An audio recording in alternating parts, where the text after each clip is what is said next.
এত তাড়াতাড়ি চলে এলি? তোদের আজকে মিটিং ছিল না? দেখেছিস আমি ভবেশ বাবুকে বারবার বলেছিলাম মিটিং শেষ হলে আমাকে একটা ফোন করতে, এখনো ফোন করেননি।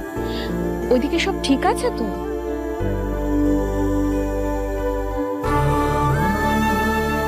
হ্যাঁ রুষাদি, সব ঠিক আছে, মিটিং চলছে ওখানে এখনো।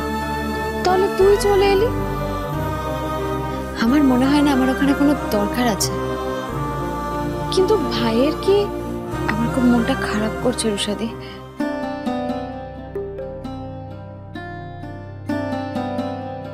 প্রিহু, কি হয়েছে তোর?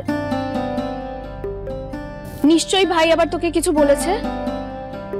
রুষাদি, আমি তোমার মুখ রাখতে পারলাম না। স্যার আমাকে চাকরি থেকে তাড়িয়ে দিয়েছে, কিন্তু এই কথাটা যে আমি তোমাকে বলতে পারবো না। আমাকে ক্ষমা করে দিও রুষাদি। না না রুষাদি, স্যার আমাকে কিছু বলেনি। তাহলে কি হয়েছে তোর প্রিহু? আসলে খুব মাসি মেশোর কথা মনে পড়ছে রুষাদি। কোনোদিনও ওদের ছেড়ে এতদিন থাকিনি তো বাইরে, খুব দেখতে ইচ্ছে করছে ওনাদের।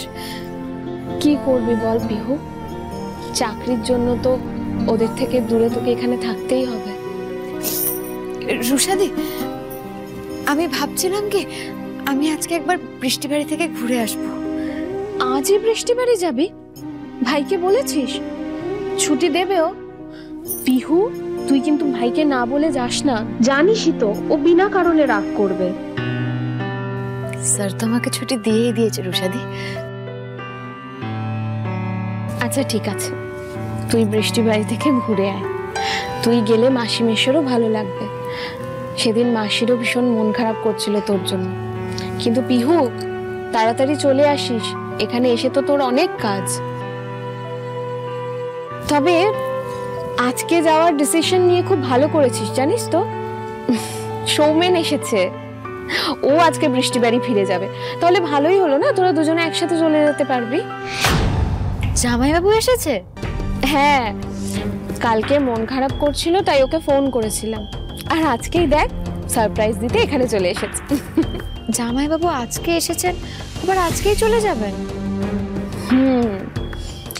আসলে বৃষ্টিবাড়িতে তোর অনেক কাজ পড়ে আছে না, ভাই তো ওকে ওই রিসর্টের দায়িত্বটা দিয়েছে। এবার সেটা যতক্ষণ না হচ্ছে, তাছাড়া এরা ভীষণ কাজ পাগল মানুষ, কাজের ক্ষতি হোক একদম চায় না, তাই জন্য আজকেই ফিরে যাবে। কোথায় জামাইবাবু? আলাপ করাবে না আমার সাথে? কার সাথে কথা বলছো রুষা? ওই তো জামাইবাবু চলে এসেছে।